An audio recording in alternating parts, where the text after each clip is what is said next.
there was a discussion That's that was crazy. had this week on the latest edition of Nightcap, Oh, yeah. where James Harrison, former Pittsburgh Steeler great, was talking with your guy, TJ Houshmandzadeh. Yeah.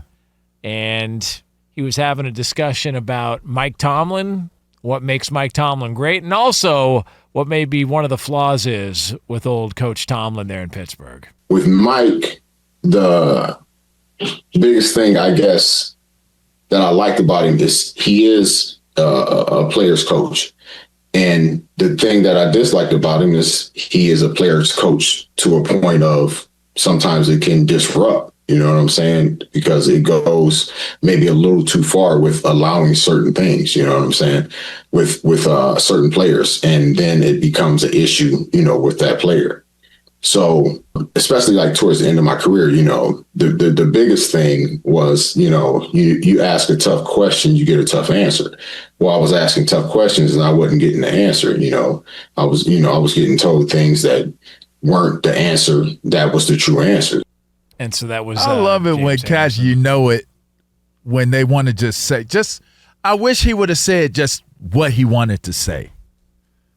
Which was what? Like I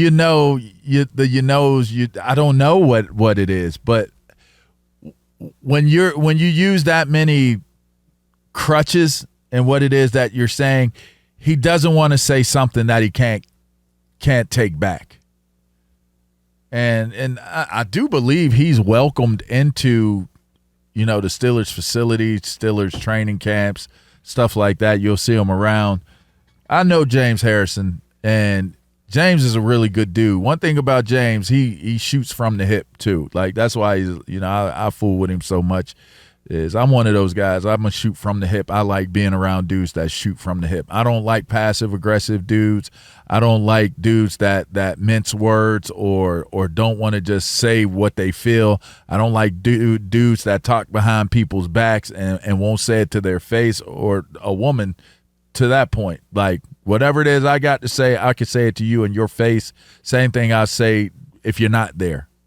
So in this situation, in this soundbite, he isn't saying exactly what he's feeling. He's playing it safe, and it leaves me wanting to understand more, because I have heard things. I know a few people that have played for Coach Tomlin and have played in Pittsburgh. I know people who have understood the culture of what Pittsburgh, how it works, and why it's thrived for so long, and why coaches have been able to be in the seat for so long throughout the years.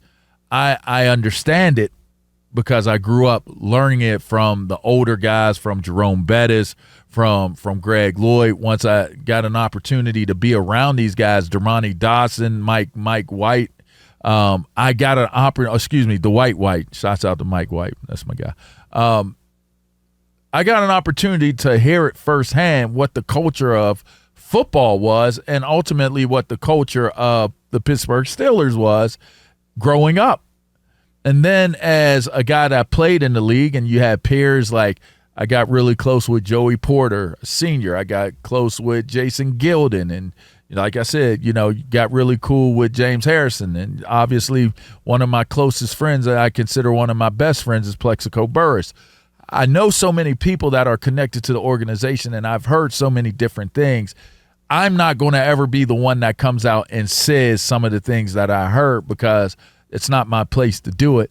I just wish that whoever, you know, in that moment, I wish James would have just said what he felt, because I'm hearing some of the things that are being discussed or are talked about when the Steelers are brought up.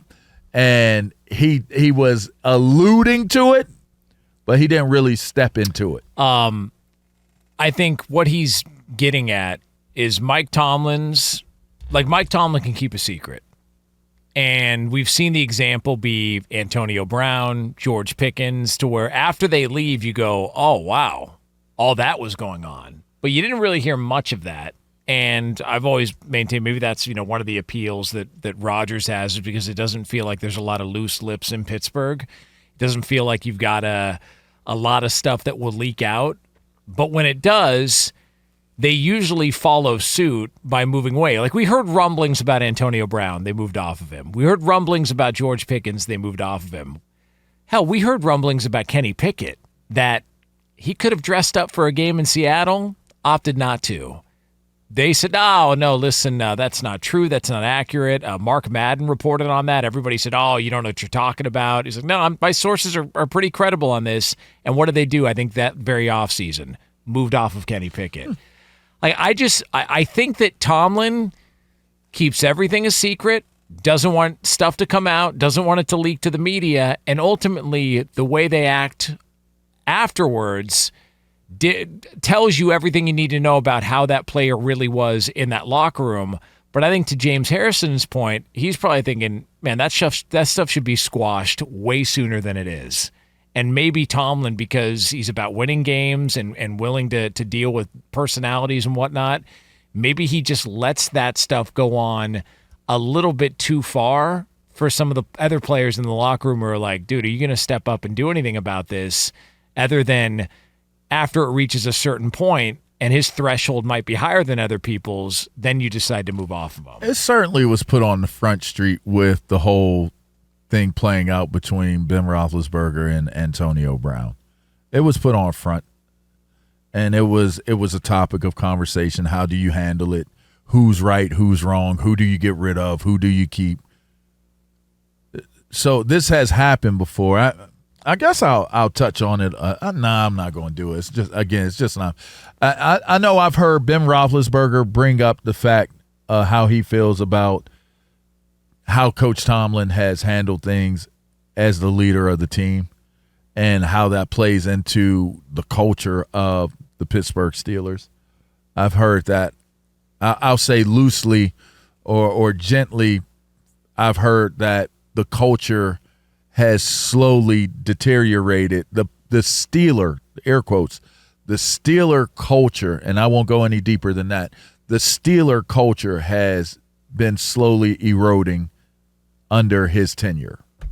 That's where I'll leave it. That he's willing to deal with more than maybe he would have in previous years because they need all the help they can get. Yeah, but here's my thing, right?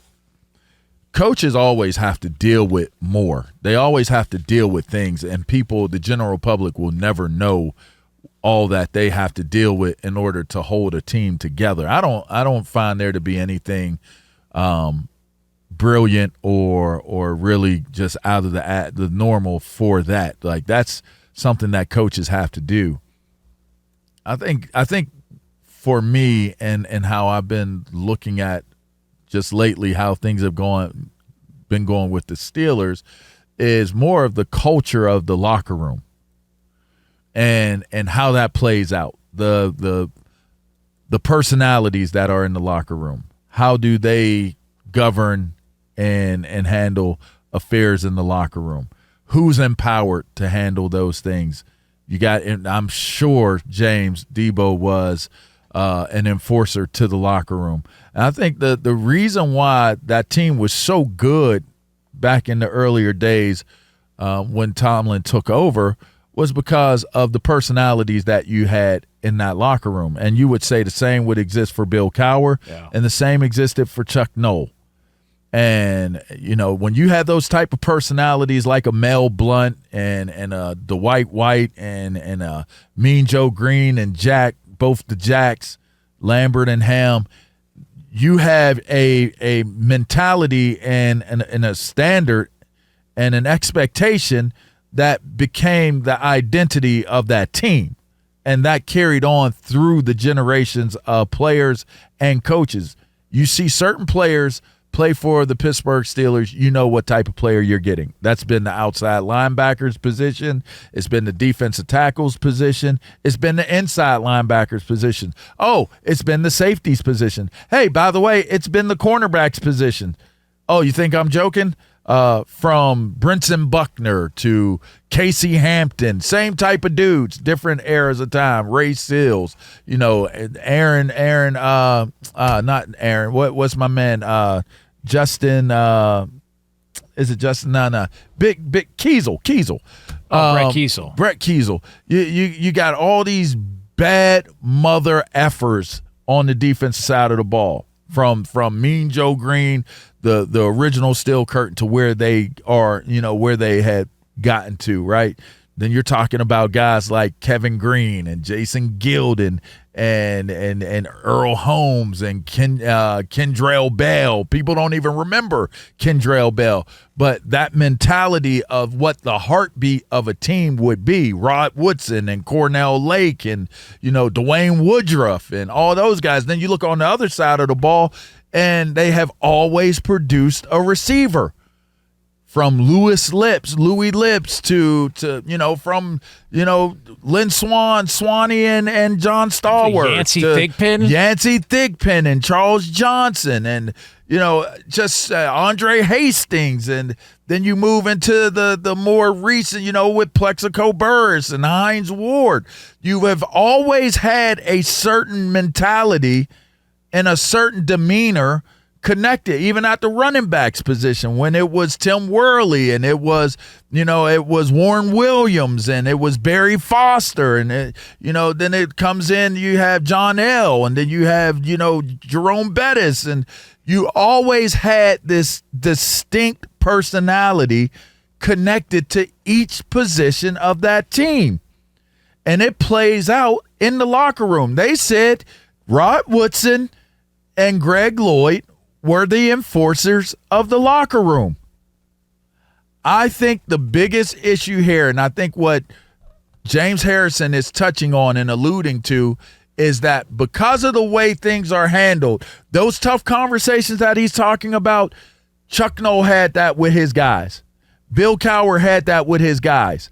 And there was an authoritative figure and there was a subordinate in all of these situations, but those subordinates ultimately respected the fact that they had those conversations and they were going back in the locker room and they were having their way in terms of the tough conversations they're having within the locker room culture.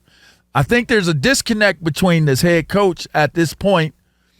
Even though they love him and even though he is a player's coach, I think there's a disconnect because those topics aren't met head on, and it doesn't establish the authoritative figure, and it doesn't establish the subordinates, but the subordinates that go in as the authoritative figures in the locker room. And it's a deteriorating of a culture where you had players that were so strong in what it was that they were doing and were such a representative of the coach that they were able to hold that locker room in check and hold them accountable and create the standard that has gone from generation to generation of each Pittsburgh Steeler team. And you can sit here and say, I don't know Jack S about it. I'm only a fan. I do not know it from the inside, but I do. Again, I will say this. I learned it enough. It influenced me as a player growing up. I learned it enough from the players that mentored me that were Pittsburgh Steelers, and I learned it enough from my friends once I became an adult what it looked like, because the Steelers have always been a team of interest to me. And I've always been a fan of Mike Tomlin. I know it seems like maybe as of late I come across as like I'm a detractor of Mike Tomlin as the coach. I think he is a fine person. I think he is a fine coach. I think he is a brilliant mind. I think he has done an amazing job as the leader and the coach of this team. But I do wonder if some of the things that I hear, like the quote you heard or the sound you heard from James Harrison, has he been too much of a player's coach where you have compromised what that standard and that expectation of being a Pittsburgh Steeler represents? You can't be the cool dad.